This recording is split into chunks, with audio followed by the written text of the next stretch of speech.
The fan debate over who should replace Harry Maguire in the Manchester United backline between these two continues. But guess what?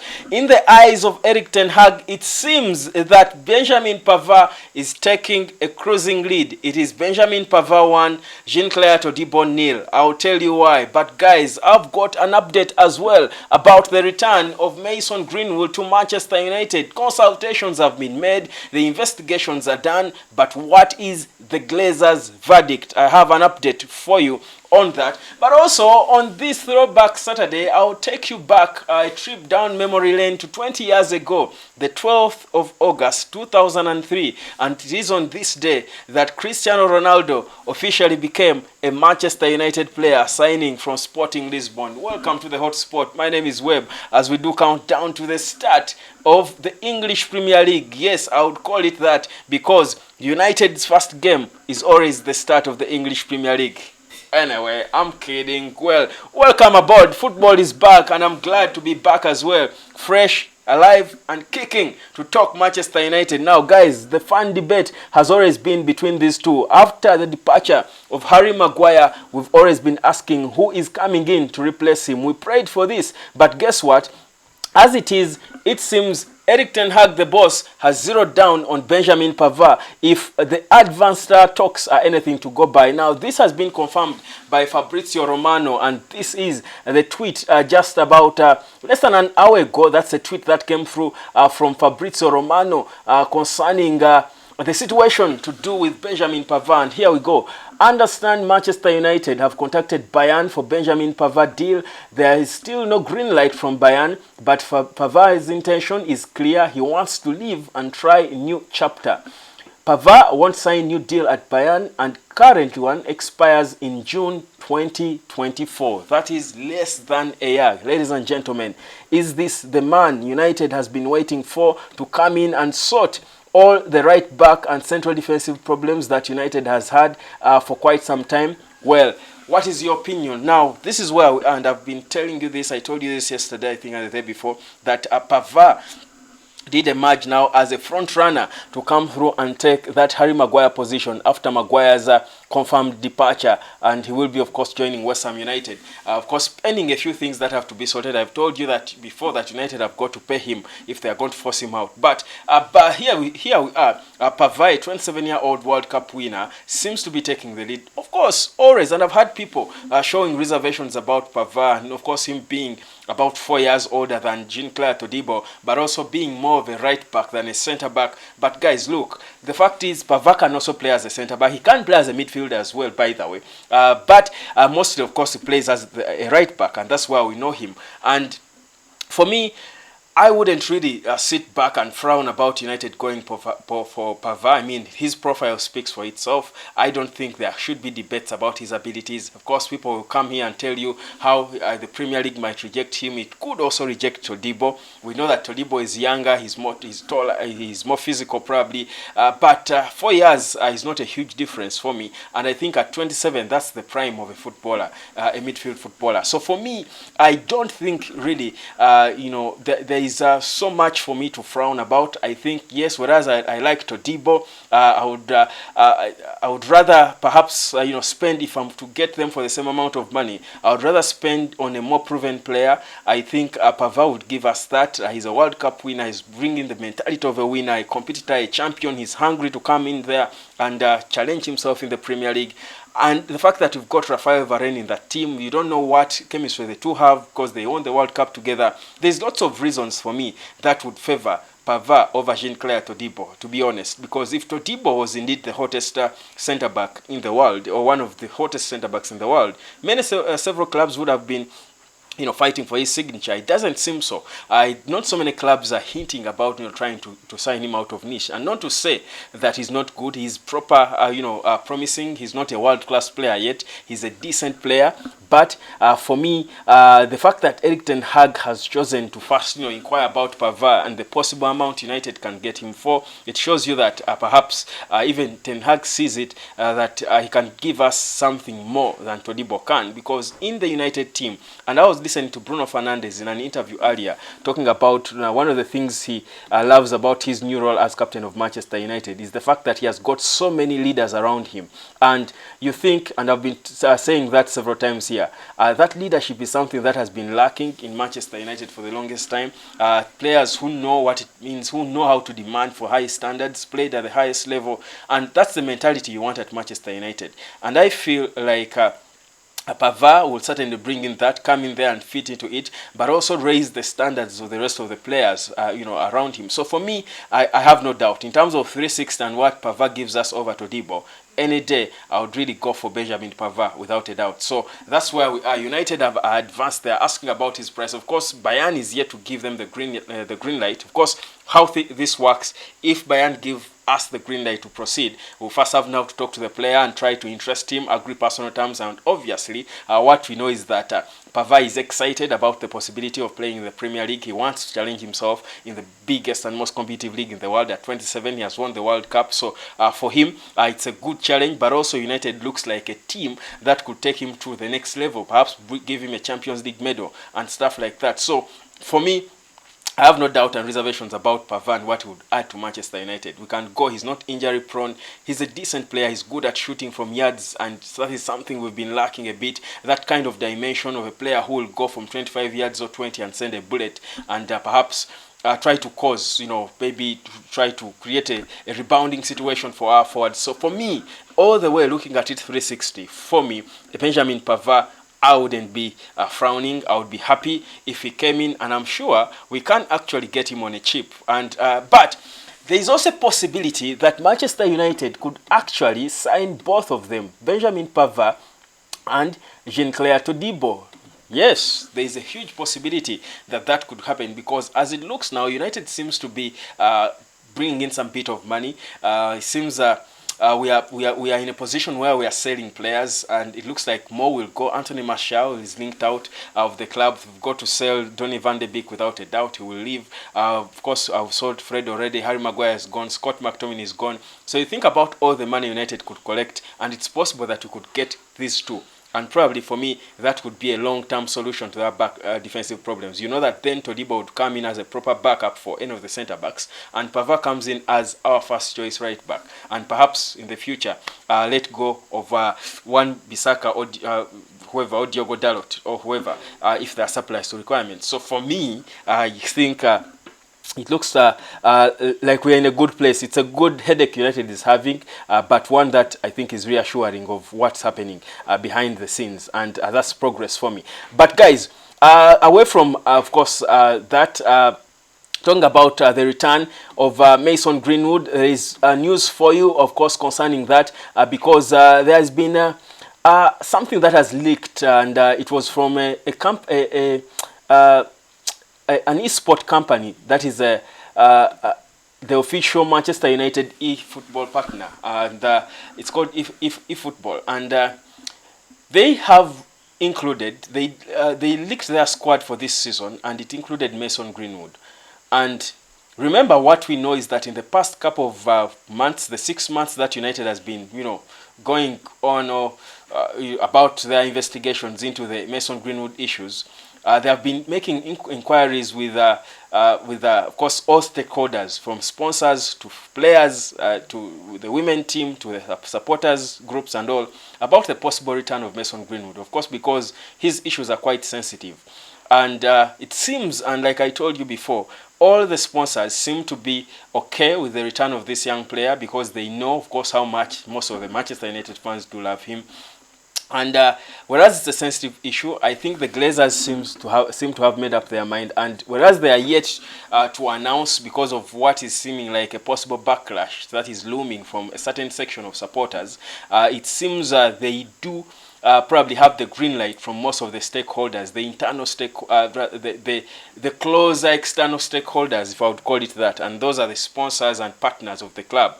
And this is why this kid's name is appearing in an eFootball, team for one of their partners. So that's a sign that Mason Greenwood's return could be imminent. Whereas we've got a few delays because of the backlash that seemed to be looming, because the Glazers had promised to make an announcement on his situation before the start of this season, or before we play we play Wolves on Monday. But there seems to be a postponement. But that's where we are. But whatever it is, of course, Old Trafford is divided internally and externally. Obviously, as you'd expect, we are divided over what should be done. But of course, I won't be a hypocrite and pretend. I will say it again. For me, I would want to see Mason Greenwood back because, first of all, he's a kid. He's a son of Manchester United. He's an academy boy. And if he makes a grave mistake, which, by the way, he wasn't found guilty, still allegations, but there are no charges against him. They were dropped. So legally, he's a free man. And so from that perspective, but also, even if he did make the mistakes he made, the boy is only 21.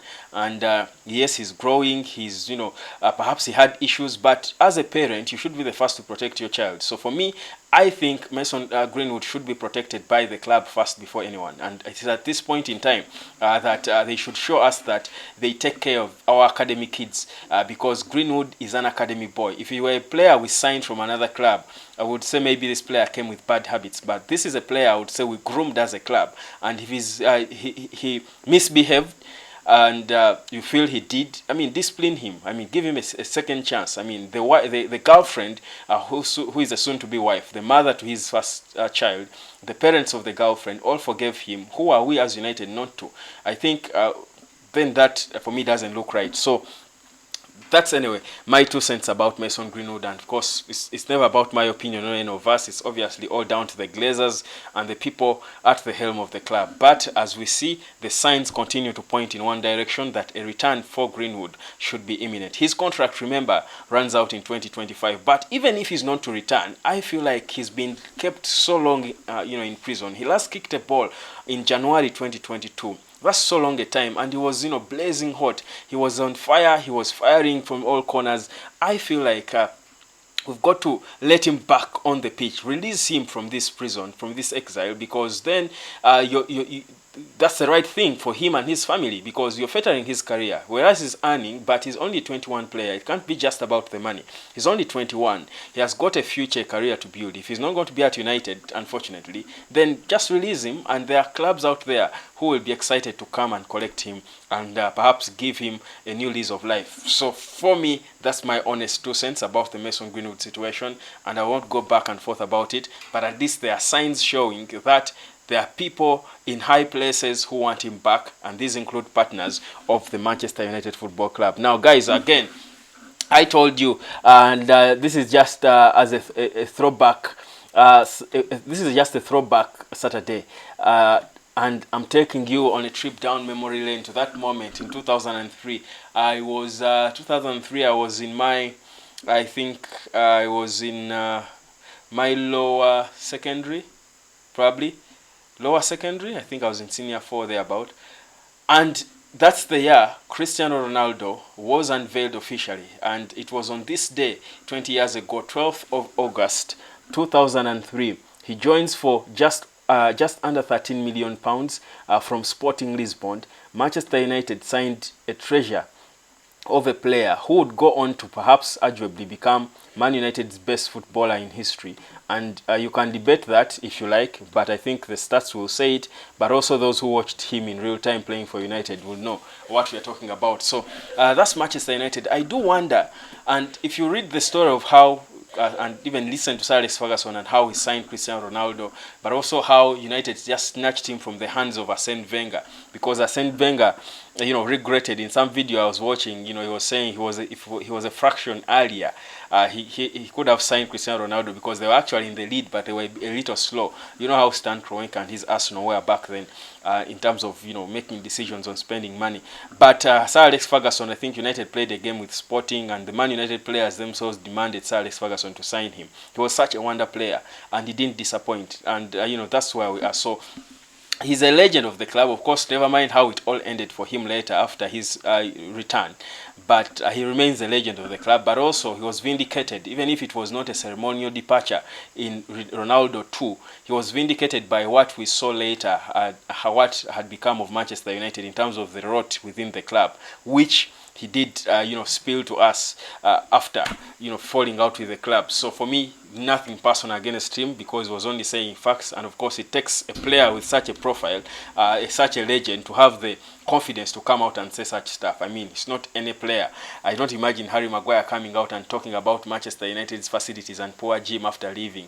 I would be shocked because he has no right. He didn't earn that right in any way, to be honest. Never mind him being a captain of the club. But Cristiano Ronaldo, being the legend he became later on, he had every right to come out there and spill our dirty linen, because then I think he puts it out there for the fans to not judge the players so much, but also for the fans to demand. And that's why I think part of the pressure we are seeing from the fans for the Glazers to be out is because of part of, I think, what we heard from Cristiano Ronaldo, which was certainly confirmed, just later. But yeah, so that's Ronaldo there for you. Let me know where you rate him. Do you think he's the greatest player United has had? But also from the young crop of players we are having today, and we've struggled with so many young players we've brought in. And you feel perhaps if you're a person of little faith, you feel then that maybe we'll never get to a point where we'll sign these young players who will go on and shine like Cristiano Ronaldo. But in Rasmus Højlund, for some unsound reason, guys, I do have a good gut feeling about Rasmus Højlund. And I honestly feel he could follow in the footsteps of not perhaps Cristiano Ronaldo, but those who were close legends of United, like he were, likes of Wayne Rooney. And Rooney, of course, is a top legend at the club. I'm not sure he's a bigger legend than Cristiano Ronaldo. Of course, someone can argue because of his goals and him being the record goal scorer of United. But in terms of everything else and the whole package, we can debate that. It's subject to debate. But I actually feel like Rasmus Højlund could go on and become one of the best young signings for United post Sir Alex Ferguson. I've got a lot of confidence in him because the football that Manchester United plays, I feel, favors him, but also he was clearly a well-thought signing. And unlike some of the past signings that were made by Ed Woodward and co, I feel like this is the signings that Erik ten Hag is making are informed, and it is him completely in control to try and build something, and he's looking out for players who fit into what he's building. And for me, I have no doubt that Højlund can become that. Never mind his little injury concerns we hear, but I feel he can actually become such an important player for Manchester United. A little like maybe close to Wayne Rooney and some of the other legends, Ruud van Nistelrooy, who became legends of the club, later. He's only 20, he's young, he's hungry, he's a fan of the club, so I have no doubt. And I also believe in Erik ten Hag's abilities and character that can really groom players. So I have no doubt. But let me know on this day, as we celebrate the arrival of Cristiano Ronaldo in 2003, how do you rate him? Is he the greatest Manchester United player you've watched or read about or heard of? What's your honest opinion on that? And which player among the ones we are signing, among the ones we have, can emulate Cristiano Ronaldo's career at Manchester United in terms of success? Let me know what you think. Hotspot, subscribe. My name is Webb. Guys, that's Man United news. I will be back, of course, with more. But I remind you that our game is a Monday night game, and Monday night football is always exciting. And what a way to end the weekend, of course, as the Premier League does start. So for us as United supporters, the real football party will be happening at Old Trafford on Monday at 10 p.m. or midnight, depending on where you are. That is the time that will be, of course, getting into that game. Tomorrow, we'll be having a proper preview of the game, of course, talking about the injuries and, of course, probable lineups and what have you as we build up to the action. And, of course, don't you forget, we'll be having consistent watch-alongs for all Manchester United games. Thank you, guys. I will catch you later.